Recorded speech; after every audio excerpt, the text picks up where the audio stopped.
Cette conférence va maintenant être enregistrée.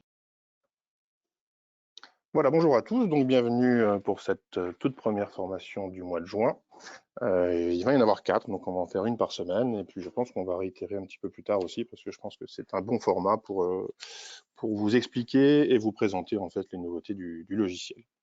Donc aujourd'hui, on va principalement parler du financier et du lettrage. Donc depuis la sortie du logiciel, on a pas mal modifié les choses, on a apporté de nouvelles fonctionnalités, donc c'est ce qu'on va voir un petit peu ensemble. On va passer tout ça en revue, et puis en fin de formation, si vous avez des questions, j'y répondrai bien volontiers. Donc je pense qu'on en a pour une demi-heure. Je pense que ça devrait suffire, on va pas faire des formations trop longues, et puis donc chaque semaine, ce sera un sujet différent. Donc, concernant le financier, donc la première chose qu'on a mis en place, qui n'existait pas l'année dernière, donc c'est l'imputation financière sur des comptes de classe 4 et sur des comptes de classe 6. Donc, je vais simplement vous expliquer un petit peu, vous remontrer comment on fonctionne. Donc, on va passer sur une saisie donc manuelle. Donc, on va passer sur le je paie, j'encaisse.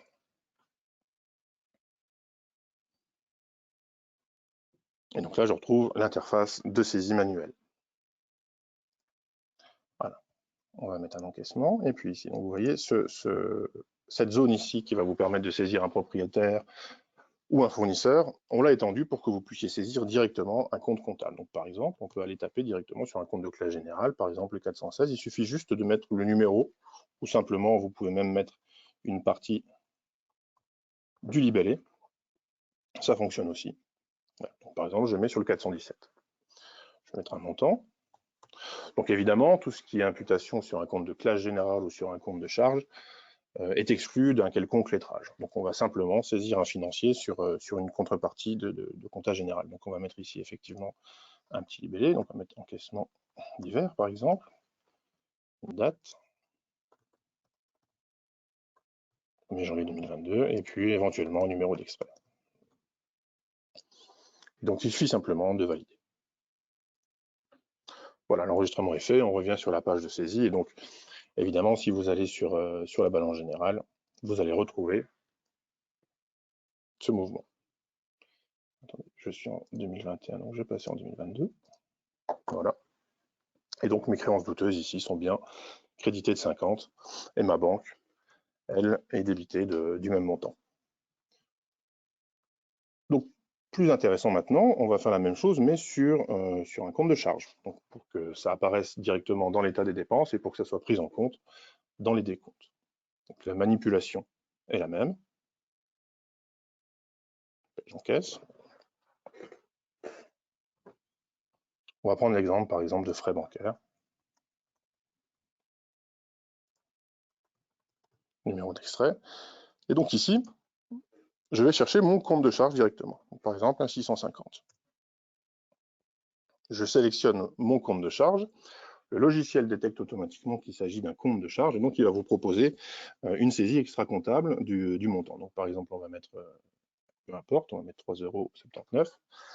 Et donc ici, j'ai la possibilité, exactement comme lorsque je saisis une facture ou une OD, d'aller chercher un code de TVA, une clé de répartition, une part occupant une part propriétaire, et même éventuellement, si je le souhaite, une nature de dépense. Donc ça fonctionne exactement comme une saisie d'OD ou de facture. Donc au niveau de la date, on va mettre quelque chose pour qu'on puisse le retrouver tout de suite. Donc le 1er janvier par exemple 2022, je valide.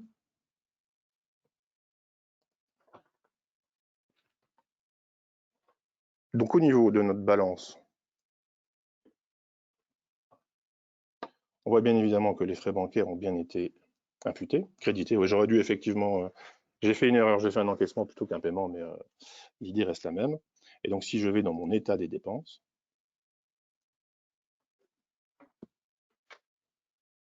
je retrouve mes frais bancaires tout en bas, ici. Et donc il se comporte exactement comme une vraie dépense. Donc, bon, c'est du négatif parce que je me suis trompé de sens. Et vous avez également aussi la possibilité dans la liste des dépenses d'imputer, de modifier votre extra comptable à n'importe quel moment tant que l'exercice n'est pas clôturé. Voilà. Donc ça, ce sont les deux nouvelles imputations qu'on a mis en place. Alors attendez, je vais regarder parce que le chat... Ah, agrandir l'affichage, je vais vous mettre un petit peu plus grand. Excusez-moi. Voilà, on va peut-être baisser un peu, voilà, comme ça. Alors, et donc ce qu'on vient de saisir, on peut effectivement le retrouver dans les journaux comptables également. Donc dans les journaux comptables, on a rajouté quelques petites modifications pour que vous puissiez consulter votre financier un petit peu plus facilement. Donc on va aller voir ça rapidement dans les journaux comptables. Donc maintenant, lorsque vous choisissez un code journal dans les journaux comptables, le logiciel automatiquement va aller chercher s'il y a une imputation ou non sur de la banque. Donc principalement vos journaux comptables financiers, donc le FIN contiendra de la banque, mais comme vous pouvez personnaliser vos journaux comptables comme vous le souhaitez, vous avez effectivement possibilité d'avoir d'autres journaux comptables qui sont concernés par des écritures financières. Donc si je choisis banque, automatiquement, vous voyez, le logiciel me propose de nouveau un nouveau sélecteur qui me permet d'aller choisir le compte banque directement. Donc ça vous permet de filtrer par compte bancaire. Donc par exemple, je vais chercher mon compte épargne, mon compte courant, pardon. Et donc en cliquant sur valider, je retrouve mes mouvements bancaires du code journal financier concernant uniquement le compte courant. Ici, je peux aller chercher mon compte épargne. Donc vous avez une vue scindée par compte bancaire, automatique, c'est-à-dire que le logiciel, par exemple, si je vais sur mon journal d'achat, bon là il n'y a rien, sur mon journal de vente, vous voyez, il ne me propose pas ce sélecteur parce qu'il sait qu'il n'y a pas de mouvement financier sur ce code journal. Et puis ce qui va arriver, ce qui est en préparation, qu'on va certainement livrer, je pense, fin juin, c'est un grand livre financier, donc un petit peu comme pour ceux qui connaissent dans l'ancien logiciel. Donc ce sera une vue enrichie des mouvements financiers avec effectivement une recherche par extrait, une indication du lettrage automatique sur la ligne. Donc voilà, ça ce sera un gros module qui va sortir probablement fin juin. Donc voilà pour les imputations classe 4, classe 6. Donc là maintenant, vous avez effectivement la possibilité d'avoir un petit peu plus de liberté sur vos saisies financières sans passer forcément par une OD. J'anticipe un petit peu, on va voir la saisie d'extrait, on va voir les imports comptables. Évidemment, cette imputation classe 4 et classe 6 est également disponible sur les saisies d'extrait et sur les associations CODA. Voilà. Ensuite, donc on va voir un petit peu le nouveau module. C'est notre module de saisie d'extrait qui est sorti déjà il y a quelques mois. On va voir un petit peu les possibilités qu'il vous offre. Donc, hop, c'est dans Financier, extrait bancaire. Donc, on est parti de la remise groupée qui, elle, vous permet de faire une saisie d'extrait multi-copropriété, mais qui n'était peut-être pas forcément adaptée à tous les besoins. Donc, on a voulu recentrer ça en proposant une vraie saisie d'extrait bancaire par copropriété, un petit peu comme vous l'aviez dans l'ancien logiciel. Voilà, donc on est limité, on est borné sur une seule copropriété. Donc, comment ça fonctionne? Donc, quand on arrive sur notre page de saisie extrait, on a notre listing de tous les extraits qui ont été encodés. Donc là, pour la démo, j'en ai fait un petit pour que vous puissiez voir la présentation. Donc, on a d'une part les informations générales, et puis ensuite, si je clique sur le petit accordéon, j'ai la liste de tous mes mouvements avec le concerne, le libellé et le fait qu'il soit comptabilisé ou non. Ça, on va y revenir tout de suite. Alors, on me demande si c'est normal que vous n'ayez pas de son. Alors, j'espère que vous êtes les seuls. Est-ce que les autres, vous m'entendez? Oui. Très bien. Donc, je pense que vous avez effectivement un souci de votre côté au niveau du son. Alors, donc on va faire une nouvelle saisie d'extrait bancaire pour voir un petit peu les possibilités que vous avez. Donc, nouvel extrait bancaire. Donc, la première chose que vous pouvez sélectionner, c'est le code journal sur lequel vous allez imputer cette saisie d'extrait. Donc, si vous avez des codes journaux différents pour un compte épargne ou pour un compte courant, vous allez choisir ici le code journal qui va être utilisé. Par défaut, évidemment, le logiciel vous propose le code journal financier par défaut, qui est le FIN. On va ensuite indiquer une date d'extrait. Donc, dans notre cas, on va mettre par exemple le 1er février 2022. automatiquement, vous voyez que la première ligne de l'extrait reprend la date que je viens de saisir. On va choisir le code bancaire de l'imputation. Donc, on va prendre notre code compte courant. Et puis ici, on va saisir le numéro d'extrait. Attendez, question dans le chat. Pourquoi la numérotation extrait ne se poursuit pas automatiquement? Alors, pour une simple et bonne raison, c'est que vous voyez cette zone extrait, c'est une zone alphanumérique. C'est-à-dire que certains d'entre vous, vous utilisez le slash, vous voyez par exemple, ou peu importe quel type de caractère, et donc ça n'est pas du numérique. Donc le logiciel, on ne peut pas lui dire d'incrémenter quelque chose qui n'est pas numérique. Donc c'est la raison pour laquelle effectivement le numéro d'extrait n'est pas repris automatiquement sur le suivant. On peut éventuellement vous le proposer sous forme d'incrémentation numérique, mais dans ce cas-là, ça veut dire que certains autres clients n'auront plus cette fonctionnalité de mettre un slash, donc à voir. Mais si vraiment vous estimez ça nécessaire, on peut essayer de voir ce qu'on peut faire. Donc je mets un numéro d'extrait, par exemple 001/01. Alors, le solde initial qui ne s'indique pas automatiquement, ça, je voulais vous en parler en fin de formation. Effectivement, ça fait partie des améliorations qui vont arriver très vite. Donc, que ça soit dans les codas et dans les saisies d'extrait, en fonction du compte bancaire que vous allez saisir, le solde initial va être pris. Hop, donc, je vais mettre par exemple 0 pour que vous puissiez bien voir. Et puis, donc ici, vous allez indiquer le solde final de votre extrait. Par exemple, on va mettre 800. Ce solde final, c'est un solde de contrôle qui va empêcher le logiciel de valider et de comptabiliser un extrait si le solde de contrôle n'est pas égal à la somme des lignes que vous allez saisir. Donc ça vous permet effectivement d'éviter de faire une erreur. Tant que le solde de contrôle n'est pas bon, vous ne pouvez pas valider. Vous pouvez néanmoins enregistrer, comme on va le voir, mais vous ne pouvez pas valider. Donc on va chercher, par exemple ici, je vais faire peut-être un encaissement. Donc je vais chercher, hop, un propriétaire. Encaissement de 500 € par exemple. Donc vous voyez, mon solde de contrôle se met à jour. Donc effectivement, là je suis à 500. Je peux même mettre ici encaissement Martin, par exemple. Et si je rajoute un autre encaissement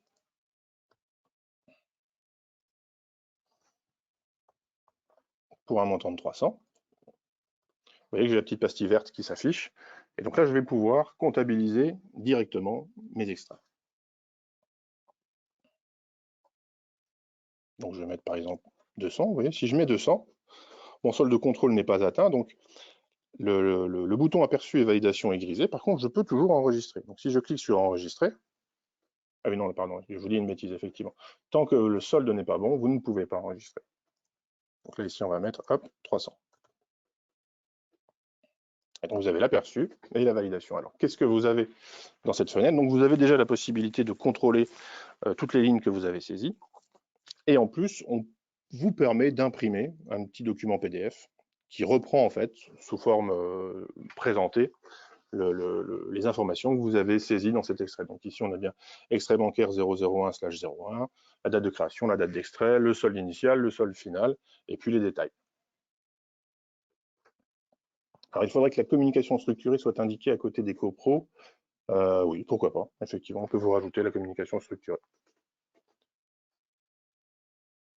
Voilà, donc là, c'est le premier document qu'on vous propose. Et puis ensuite, quand vous cliquez sur valider, là, vous avez effectivement une comptabilisation qui se fait en comptabilité. Et vous voyez que votre logiciel, votre extrait, a un état vert qui est validé. Si j'avais simplement cliqué sur enregistrer, l'extrait n'était pas encore validé, n'était pas encore comptabilisé. Voilà. Alors, je vais vous montrer également, tant qu'on est dans les extraits, puisque maintenant, on va attaquer un petit peu la partie lettrage. Alors, peut-on encoder des encaissements et paiements dans un même extrait? Tout à fait. Donc, je vais vous montrer si vous voulez, regardez. Donc là, par exemple, si je mets un solde initial à 80, un solde final à 1000, je fais mon deuxième extrait. Voilà.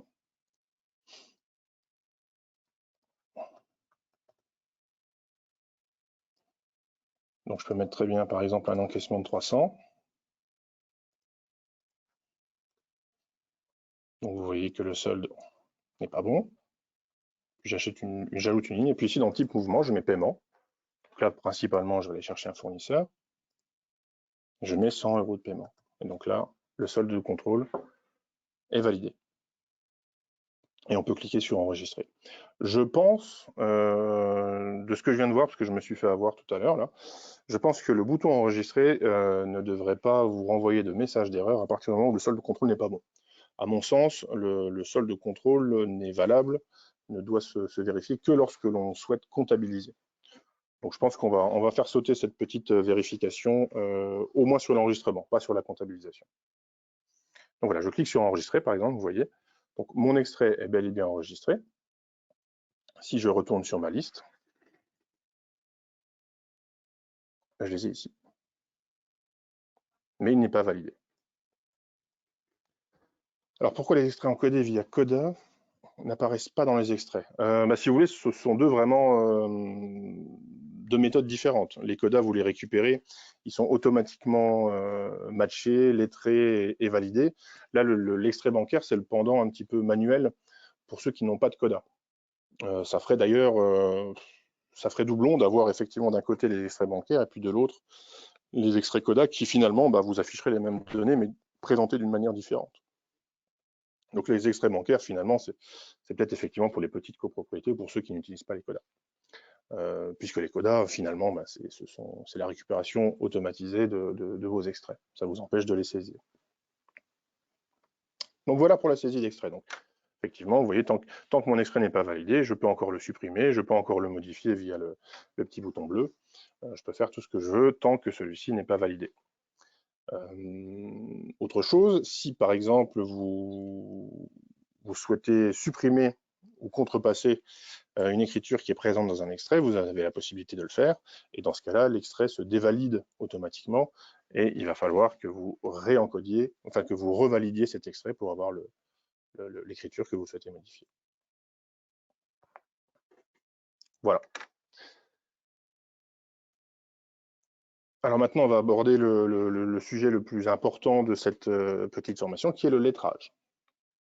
Alors, je vais vous faire un petit récapitulatif de comment fonctionne le lettrage dans le logiciel, comment on peut aller vérifier nos lettrages, le lettrage partiel, le lettrage complet, puis ensuite, on va regarder un petit peu comment ça fonctionne justement dans la saisie d'extrait, puis également dans les modules de Coda, puisque maintenant, on vous permet, dans les imports Coda et dans les imports d'extrait, dans les saisies d'extrait, pardon, de pouvoir aller choisir vous-même le lettrage. Mais pour commencer, on va voir un petit peu les principes généraux du lettrage dans le logiciel. Alors, donc le lettrage, comment il fonctionne? On va passer sur le Je paye, j'encaisse, par exemple.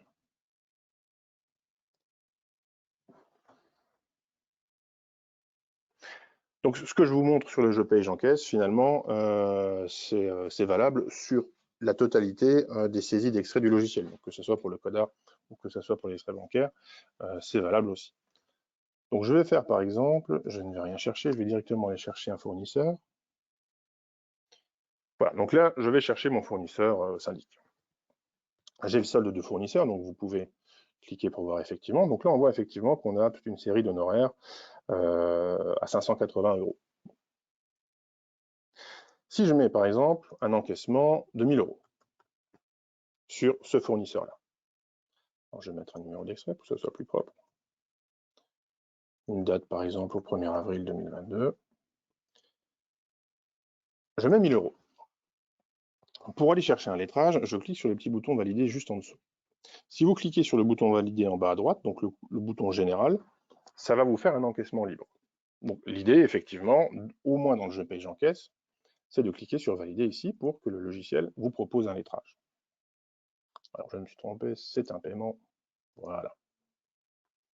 Et donc sur le paiement, donc quand je clique sur valider, vous voyez que le logiciel automatiquement me propose un lettrage.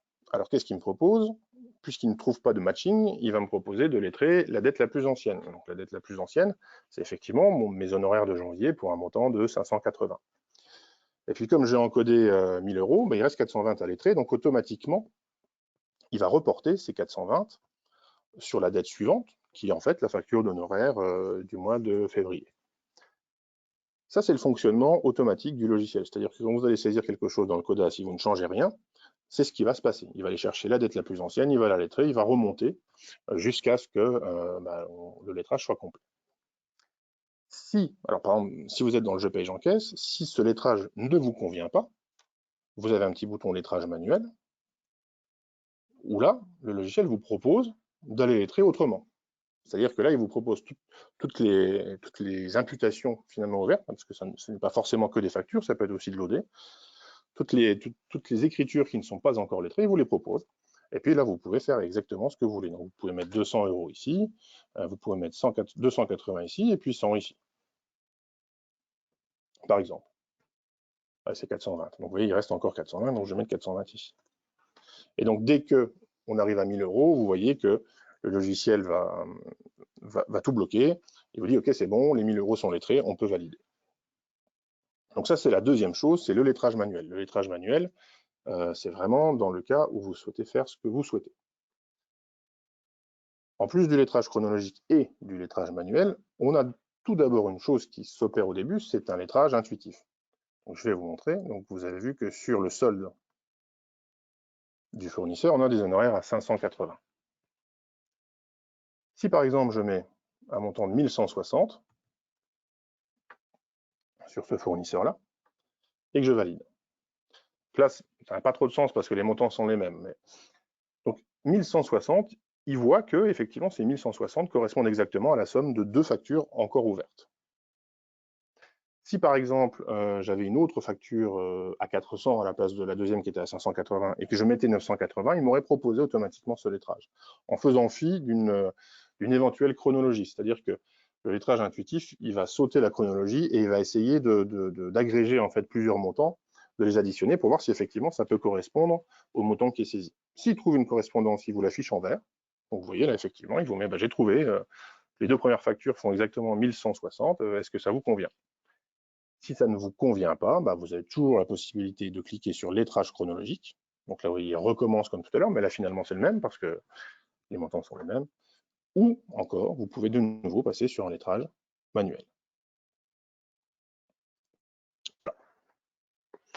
Alors, il ne propose pas les soldes reportés au 31/12. Non, pas du tout, parce qu'il n'y a plus de soldes reportés dans le logiciel. Si vous voulez, le solde reporté que vous aviez dans l'ancien logiciel où c'était vraiment une écriture, là, ça n'existe plus. C'est-à-dire que si vous avez des dettes en 2021, il va vous les proposer, tout simplement. Si elles ne sont pas lettrées, il va vous proposer ce qui reste à lettrer.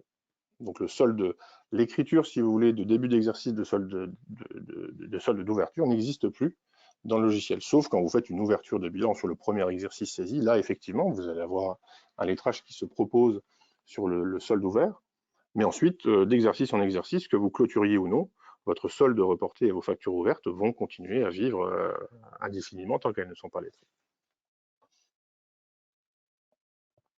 Dans les extraits, il n'y a pas les soldes qui apparaissent. Oui, c'est ce qu'on disait tout à l'heure, effectivement. Au niveau des extraits, quand on va saisir l'extrait, je vais mettre le solde initial. Mais je vous expliquerai en fin de formation les différents points qui sont en cours de développement et qui vont arriver prochainement concernant le lettrage.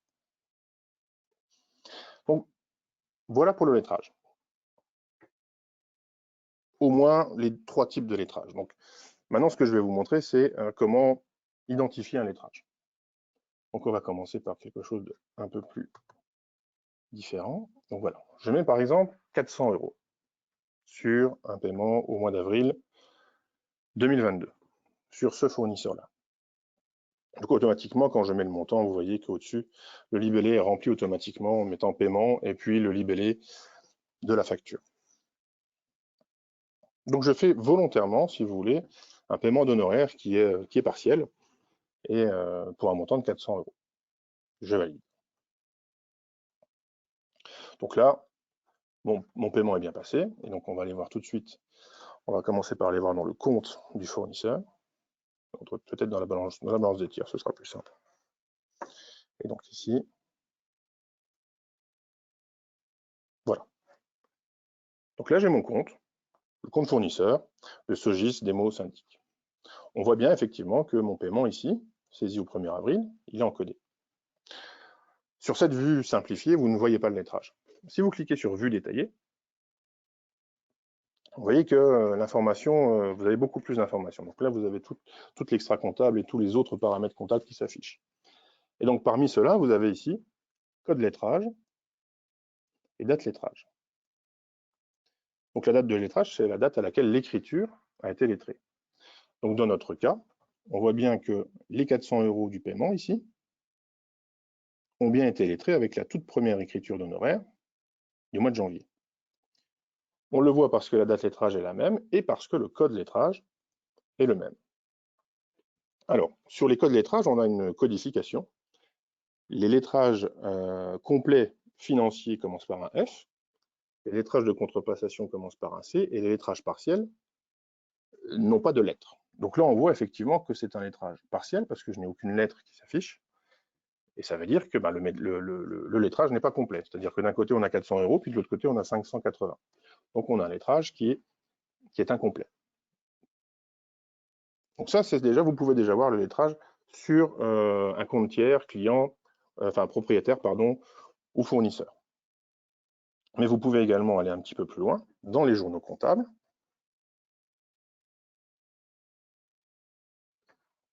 Sur ce document, pouvons-nous voir le numéro d'extrait concerné au lieu du NUMDOC? Oui, pourquoi pas, effectivement. Le numéro d'extrait, pour l'instant, Madame Cliquet, on le met sur les journaux. Dès lors qu'il y a un numéro d'extrait sur un journal financier, il s'affiche dans les journaux. On ne l'affiche pas sur les comptes clients. On peut rajouter en vue détaillée, effectivement, on peut rajouter cette information-là. Il n'y a pas de problème. Donc, sur les journaux comptables, je reviens. Donc, mon financier, si je clique ici, je retrouve bien quelque part mes paiements ici. Vous voyez, donc j'ai bien les 400 € qui là, pour le coup, donc on a bien effectivement la contrepartie qui est un compte de banque. Bon. Sur la vue des journaux, vous avez également une vue différente qui est la vue des lettrages. Donc on va cliquer sur type et plutôt que de mettre code journal, je mets lettrage. Et donc là, il va vous indiquer tous les types de lettrage possibles. Donc ce qui nous intéresse, c'est qu'on va aller chercher le lettrage partiel. Voilà. Ce lettrage partiel, c'est la liste finalement de tout ce que vous avez lettré. Donc par exemple, vous voyez que le 004 il est ici, on a bien une date de lettrage au 06-2022 avec le numéro 0004.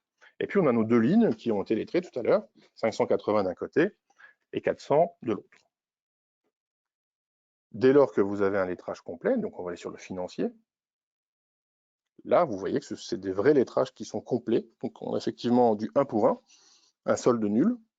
Et donc là on a la possibilité d'avoir le petit F devant qui vous indique que ce lettrage est bon. Et puis si par la suite, je décide de refaire un autre paiement à mon fournisseur, donc on va aller voir ça tout de suite, via le je paye, j'encaisse.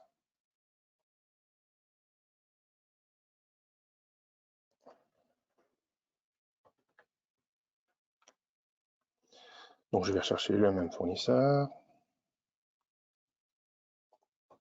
On va mettre une date un petit peu différente, 14-2022, un paiement, numéro d'extrait, peu importe. Et donc là, j'avais 580, j'ai payé 400, donc il reste 180 plus 580, on va dire que ça fait 760. Donc si je clique sur 760, enfin si j'indique 760 et que je valide, vous voyez que le logiciel me met une petite association verte. C'est-à-dire qu'il a compris que les 760, d'une part, c'était les 180 qu'on n'avait pas encore lettrés tout à l'heure, qui nous manquaient, plus une facture d'honoraires complète de 580 du mois de février. Donc, si vous voyez, ici, on a bien le A lettré 180 plus 580. Donc ça, c'est le lettrage intuitif du logiciel. Vous pouvez encore modifier avec un lettrage chronologique ou avec un lettrage manuel, peu importe, vous pouvez. Alors, je clique, je valide. Voilà. Donc, à partir de ce moment-là, effectivement, vous voyez que sur deux paiements, on a réussi à équilibrer un lettrage. Donc, automatiquement, dans ma balance des tiers, si je vais chercher ce démo syndic, donc cette fois-ci, j'ai mes deux paiements. Et si je suis en vue détaillée, vous voyez qu'automatiquement, le petit F s'est mis. C'est-à-dire que le logiciel a compris qu'il a pris le lettrage qui était incomplet, il l'a réagrégé avec celui qu'on vient de faire, et puis il s'est vu, ah tiens, là c'est OK, maintenant, j'ai bien un lettrage complet. Donc ces 4 lignes sont à présent correctement lettrées. Donc on a bien nos 2 lignes de paiement, la première de 400 et puis l'autre de 760, avec en exergue les deux honoraires de 580. Et donc si je vais pareil sur mes journaux comptables et mes journaux de lettrage, financiers par exemple, hop, vous voyez que le F004 à présent est bien lettré correctement avec du débit égal au crédit. Alors j'ai vu une question dans le chat. Lorsqu'on doit encoder les financiers manuellement comme dans SOGIS, on va sur extrait bancaire ou sur je paye j'encaisse, je ne comprends pas la différence entre les deux fonctions. Alors il n'y en a pas des masses. Effectivement, l'extrait bancaire, c'est plus une saisie, automatique et sur plusieurs écritures. Le je paye j'encaisse, vous devez l'utiliser vraiment ponctuellement quand vous avez oublié de saisir quelque chose ou qu'il vous manque une information, vous pouvez la saisir par là. La saisie d'extrait, c'est la même chose, c'est les mêmes fonctionnalités, sauf qu'en plus, vous avez un contrôle en fin de saisie pour que le solde final corresponde bien à ce que vous avez saisi. Voilà. Mais effectivement, c'est le même fonctionnement. Donc voilà pour le lettrage. Donc ce qu'il faut retenir effectivement, c'est qu'on a deux types de lettrage financier. On a le lettrage partiel et le financier. Et à chaque fois que vous allez saisir un paiement, le logiciel va essayer de retrouver les lettrages partiels qui ont été faits pour en faire un lettrage équilibré et donc financier. Mais enfin, que votre lettrage soit partiel ou non, ça ne change rien finalement, c'est que de l'information extra-comptable.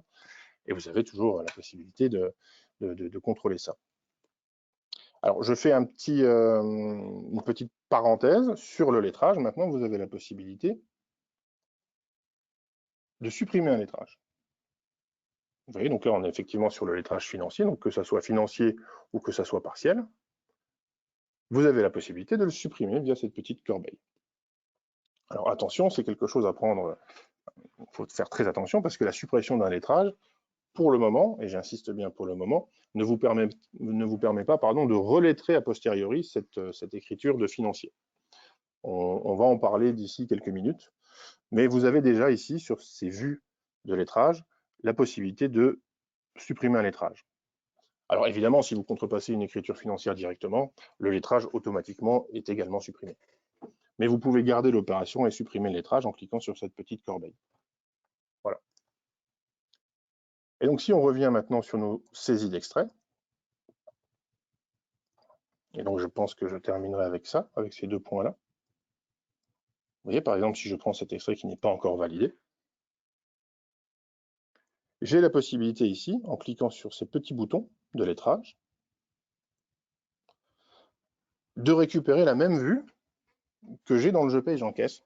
Et donc là, vous avez pareil, la possibilité de faire une modification pour aller chercher ce que vous souhaitez lettrer, donc chronologiquement, manuellement ou intuitivement, mais de toute façon, intuitivement, ça se fait automatiquement. C'est-à-dire que le bouton de lettrage dans les extraits et dans les imports CODA, vous ne cliquez dessus que lorsque vous avez un doute.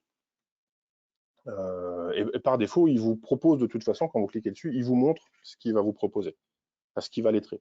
Et si ça ne vous plaît pas, vous pouvez faire la modification, la valider, et donc ce sera repris en mémoire dans la saisie de l'extrait. Et lorsque vous allez comptabiliser véritablement vos écritures, le lettrage sera effectivement proposé tel que vous l'avez décidé.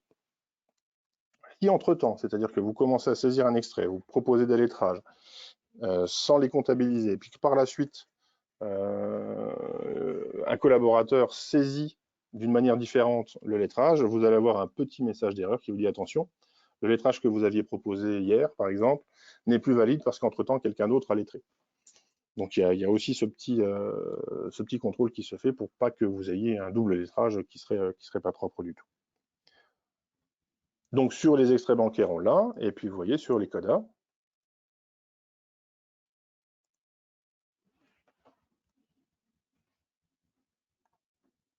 je dois en avoir un, voilà. Donc si je vais dans mon CODA, j'ai exactement la même chose. J'ai ce petit bouton qui va me permettre d'aller choisir ce que je souhaite lettrer si j'ai un doute. Encore une fois, si j'ai un doute. Si vous n'avez pas de doute, vous validez et le logiciel fait tout seul. À savoir que là, je fais une toute petite parenthèse. Lorsque vous utilisez les paiements fournisseurs SEPA, donc cette fameuse page,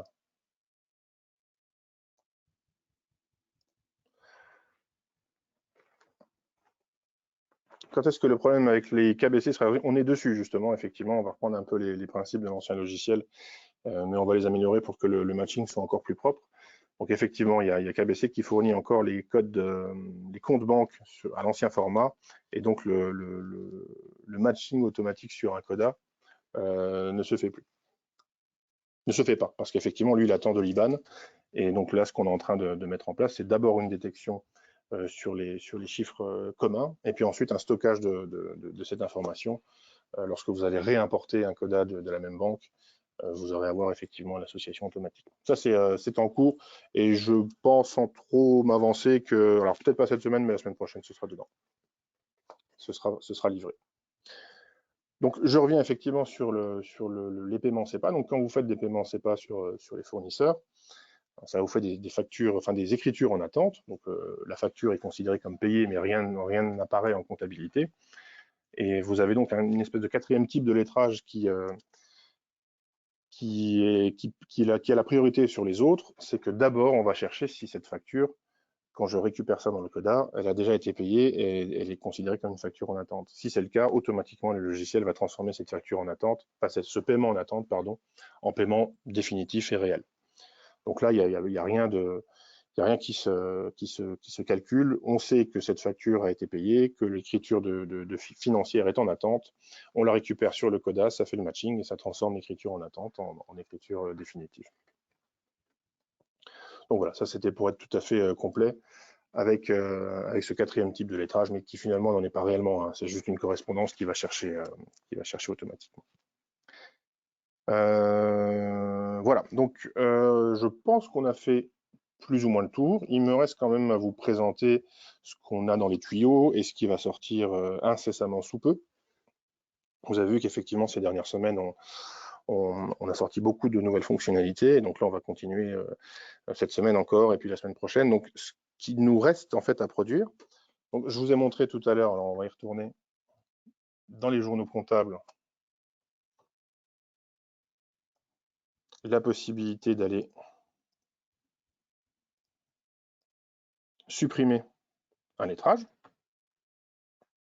Mais ensuite, vous ne pouvez pas reletrer cette écriture dont le lettrage a été supprimé. Donc ça, c'est ce qu'on est en train de produire.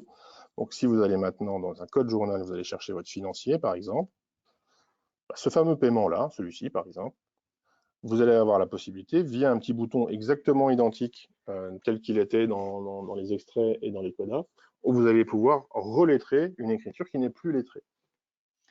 Et donc, d'une part, vous allez pouvoir supprimer le lettrage d'une écriture déjà encodée, et vous ne serez pas obligé de contrepasser cette écriture pour la reletrer différemment. Vous aurez ce petit bouton-là qui sera automatique. Voilà. Pour le lettrage, est-ce que le programme cherche d'abord sur la référence, puis le client et ensuite le montant? Oui, c'est ça. D'abord, c'est le VCS tout de suite. Donc, s'il trouve une correspondance VCS, il sait que c'est ça. Et puis ensuite, donc à partir du moment où il a identifié le tiers, il va chercher le montant et puis il va chercher le client.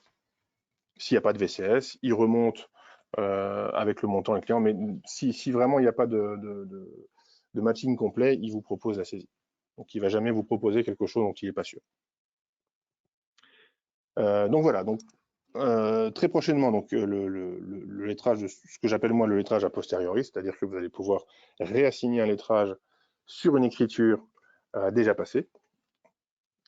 Je vais rajouter, donc ça ce sera aussi cette semaine, je pense, le solde réel de la banque sur les fichiers CODA, donc un petit peu comme dans l'ancien logiciel, c'est-à-dire que vous allez voir si vous êtes à jour ou pas avec le solde du jour des banques en fonction de la banque du CODA. Possibilité de trier les CODA par différentes variables, parce que là pour l'instant effectivement c'est les dates d'import, donc on va pouvoir vous proposer un tri par date d'extrait. Et puis affichage, donc ça on en a parlé déjà tout à l'heure, affichage automatique, récupération automatique du solde lorsque vous saisissez une écriture d'extrait. Ça, ce sont les petits points qui vont arriver très vite.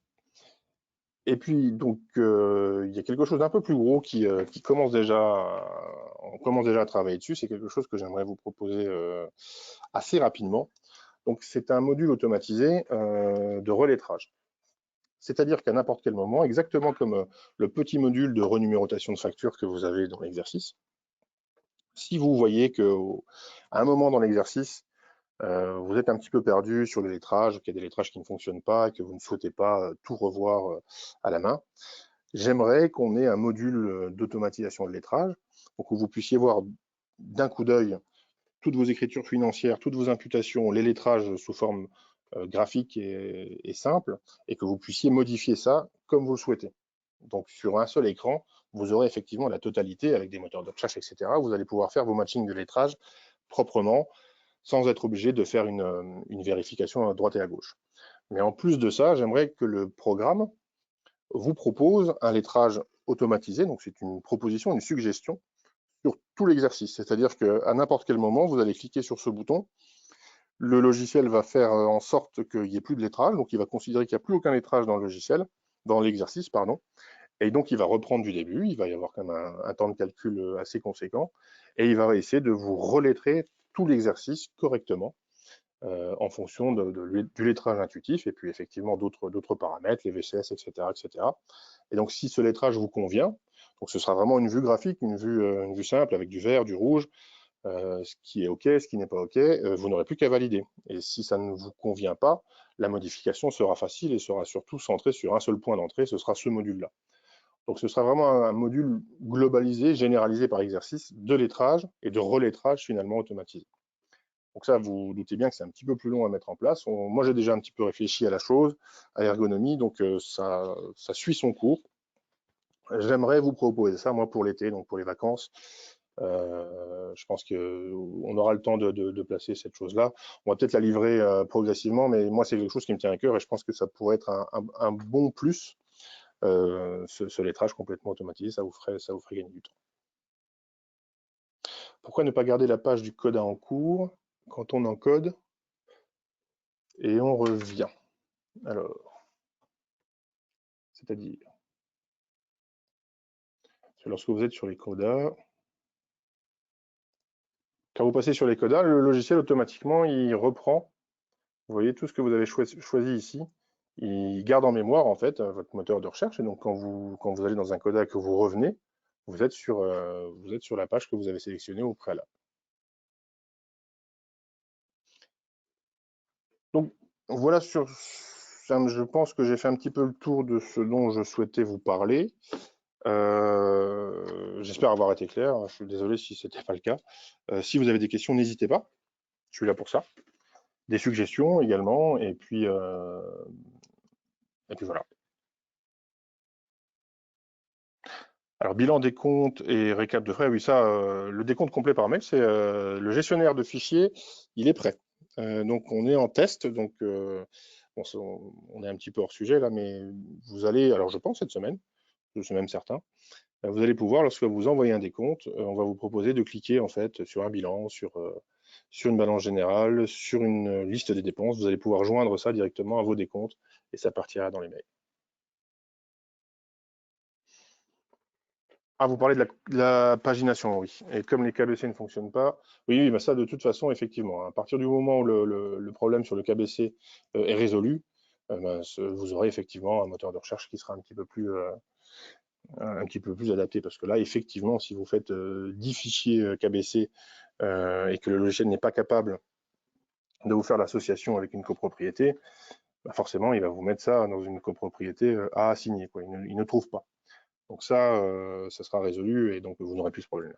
Et la pagination, effectivement, je pense on peut également garder la pagination en cours si vous le souhaitez. Ça, c'est vrai que la pagination n'est pas stockée, donc quand vous revenez, vous restez sur la page 1, si je ne m'abuse. Voilà. KBC, donc je ne sais pas si je vous ai répondu tout à l'heure. On est dessus, donc moi j'ai bon espoir que ça sorte. Si c'est pas cette semaine, c'est la semaine prochaine. Parce que bon, j'aimerais que ça marche parfaitement du premier coup quand on le propose. Donc j'ai une phase de recette à faire assez importante, mais bon, ce sera maximum semaine prochaine. Fonds de réserve affiché sur le décompte, pour l'instant, effectivement, c'est pas le cas.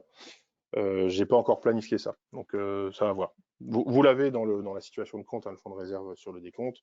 Vous pouvez le joindre également sur le décompte trimestriel lorsque vous faites vos bordereaux trimestriellement, mais la partie réelle fonds de réserve, pour le moment, n'est effectivement pas jointe au décompte. Alors on peut en discuter. Moi, je ne l'ai pas mis en priorité parce que je trouvais qu'effectivement, il y avait peut-être d'autres moyens. Alors on pourrait peut-être effectivement plutôt rajouter un autre document via le gestionnaire de courrier, je ne sais pas. C'est encore un problème ouvert et je ne l'ai pas encore planifié, ce point-là. Voilà. Donc si vous avez d'autres questions sur, principalement sur le financier.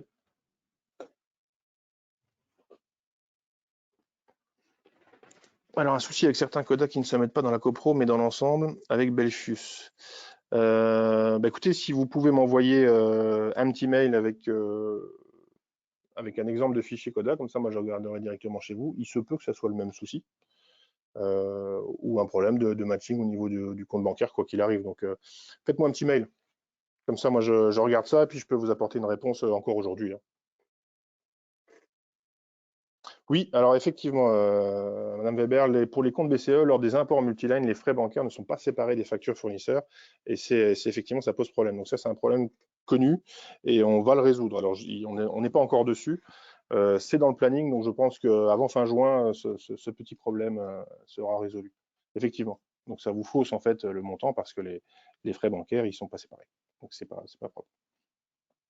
Vous n'avez pas la possibilité de splitter. Et, je crois que Natacha m'a dit qu'effectivement, il y a un moyen dans le multiline de détecter que ce montant-là, c'est du frais bancaire. Donc, on va essayer de vous le proposer en automatique via un split, en fait.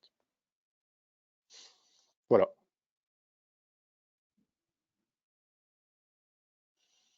Bah écoutez, donc je pense qu'on est bon.